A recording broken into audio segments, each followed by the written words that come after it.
Hi guys, ako si Glory at nandito tayo ngayon muli sa Espanya para sa bagong episode ng Sagot Kita, Pulso ng Masa. Ngayon ang tanong sa taong bayan, bet na bet mo bang ikaw ang nagbibigay ng regalo o ligwak dahil mas bet mong ikaw ang matanggap nito? Tara, alamin natin yan. So ano pong pangalan niyo ate? Jeng, Ano pong work? parking attendant. Okay. So ayun po, ano po ba mas gusto nyo? Bet na po bang magbigay ng regalo or ligwak po sa inyo dahil mas gusto nyo kayo nakakatanggap? Mas gusto ko yung ako yung nagbibigay. Bet na bet. Ano po yung reason? Mas masarap kasi sa pakiramdam yung ikaw yung nagbibigay kaysa yung ikaw yung tanggap lang ng tanggap. Parang ganun. Para sa akin yun ah. Ano po pangalan niyo? KJ po. Ayun, Bet na bet, parang 50-50 gano'n. 50. Bakit po?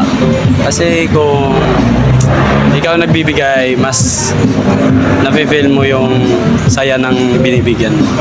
Tapos pag ikaw naman kahit konting bagay lang nakakatanggap ka, mas na-appreciate mo din. Kaya gano'n. Ayun lang. Ate, ano po pangalan nila? Tisha po. Isha. And student po ba kayo dito? So, since paparating na po yung Pasko, ano po yung mas gusto nyo? Bet nyo po ba na kayo yung nagbibigay? Or ligwak po sa inyo dahil mas gusto nyo po kayo yung nakakatanggap? Bet na nagbibigay, especially sa mga taong naging malaking parte ng buhay ko, yung mga kaibigan ko, pati yung family ko, ganun. So, ayun, bet sa pagbibigay ng regalo. So, andito tayo with tatay. Ano nga po ulit pangalan tayo? Romel Aquino. Ayan, so ano po yung gusto nyo? Bet nyo po bang kayo yung nagbibigay ngayong Pasko? Or ligwak po sa inyo kasi mas gusto nyo po kayo yung nakakatanggap? Mas gusto ko yung ako nagbibigay. Bakit po? Kasi matagal ko nang ginagawa yun eh. Mas masaya ako nakakapagbigay kaysa ako ang bigyan.